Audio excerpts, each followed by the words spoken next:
Regular ఉద్యోగులతో సమానంగా పనిచేస్తున్న తక్కువ వేతనాలు ఇస్తున్నారంటూ ఆవేదన వ్యక్తం చేస్తున్నారు. జిల్లా స్థాయిలో ఏపీఓలు, system analyst, technical persons, operators, DLMT messengers, మండల స్థాయిలో MIS coordinators, data entry operators, IERPs messengers, సీజీవీలు, స్కూల్ కాంప్లెక్స్ స్థాయిలో cluster research persons, KGBV urban residential schools లో స్పెషల్ ఆఫీసర్లు, అలాగే కాంట్రాక్ట్ రీసెర్చ్ టీచర్స్, పీఈటీలు, ఏఎన్ఎంలు, accountants, craft and computer infrastructures, cooks, watchmans, స్వీపర్లు, స్కావెంజర్లు, పాఠశాల స్థాయిలో పార్ట్ టైం ఇన్స్ట్రక్టర్లు, అలాగే భవిత కేంద్రాల్లో ఇంక్లూజివ్ ఎడ్యుకేషన్ రీసెర్చ్ టీచర్లుగా పనిచేస్తున్నారు. మెసెంజర్లకు 11,000, సిఆర్పీలకు 19,350, పీజీహెచ్ఎం స్థాయిలో ఉన్న స్పెషల్ ఆఫీసర్లకు 32,000 వేతనంగా ఇస్తున్నారు. ఇక టీఏడీఏలు ఇవ్వడం లేదని, పైగా ఏడాదిలో 10 నెలలు మాత్రమే వేతనాలు అందుతున్నాయని అంటున్నారు. తమను రెగ్యులరైజ్ చేయాలని, 10 లక్షల బీమా, 5 లక్షల ఆరోగ్య బీమా సౌకర్యాలు కల్పించాలని, మహిళా ఉద్యోగులకు వేతనంతో కూడిన 180 ప్రసూతి సెలవులు, మరణించిన ఉద్యోగుల కుటుంబాలకు 15 లక్షల పరిహారం, 61 ఏళ్లు నిండిన ఉద్యోగులకు 20 లక్షల రిటైర్మెంట్ బెనిఫిట్స్ ఇవ్వాలని డిమాండ్ చేస్తూ సమ్మె చేస్తున్నారు. సుప్రీంకోర్టు తీర్పు మేరకు తమకు ఇవ్వాల్సిన కనీస వేతనాలు సైతం అమలు చేయడం లేదంటూ సర్వశిక్ష ఉద్యోగులు ఆరోపిస్తున్నారు.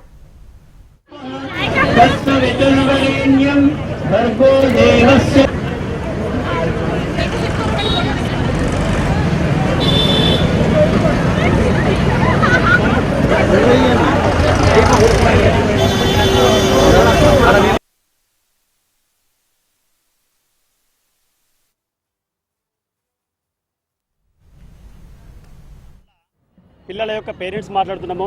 నిజంగా మేము ప్రభుత్వానికి చాలా హెచ్చరిస్తున్నాము, ప్రభుత్వానికి కూడా చాలా వేడుకుంటున్నాము.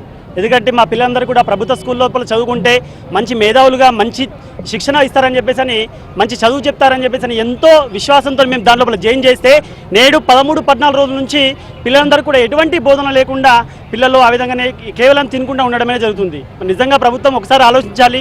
10th క్లాస్ పిల్లలు ముఖ్యంగా గమనించినట్లయితే వారు బోర్డు ఎగ్జామ్ రాస్తారు.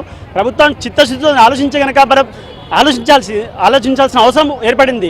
వీళ్ళ యొక్క న్యాయపరమైన సంబంధం ఏవైతే డిమాండ్స్ ఏవైతున్నాయో వాటిని ఖచ్చితంగా ప్రభుత్వం నెరవేర్చాల్సిన అవసరం ఉంది. ఎందుకంటే కేజీబీ లోపల కానీ, భవిత సెంటర్ లోపల కానీ చేసేటువంటి ఏదైతే ఉపాధ్యాయులు ఎవరైతే ఉన్నారో వాళ్ళందరూ కూడా పండుగ కానీ, పబ్బం కానీ, సెలవు కానీ ఏది కూడా లేకుండా కూడా మా యొక్క పిల్లల్ని వాళ్ళ పిల్లలుగా భావించి వాళ్ళ విద్యాబోధన అనేది ఈ యొక్క స్కూల్ లోపల జరుగుతుంది. కాబట్టి ప్రభుత్వం ఇకనైనా స్పందించి నేడు వీళ్ళ యొక్క డిమాండ్లని ఖచ్చితంగా నెరవేర్చాల్సిన అవసరం ఉందని చెప్పేసి మేము పేరెంట్స్ తరపు నుంచి విజ్ఞప్తి చేస్తున్నాము.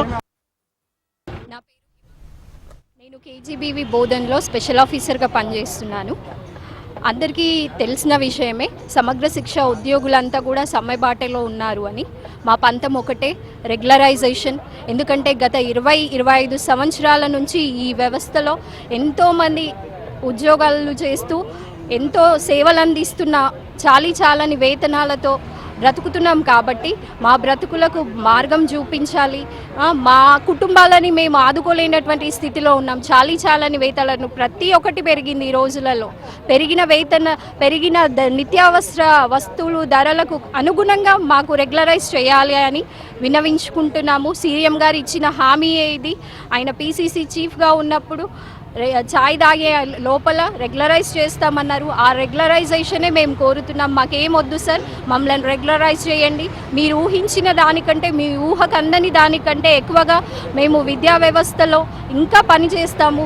మీ పేరు నిలబెట్టే విధంగా పనిచేస్తామని ఈ సభా వేదికగా కోరుకుంటున్నాం. నా పేరు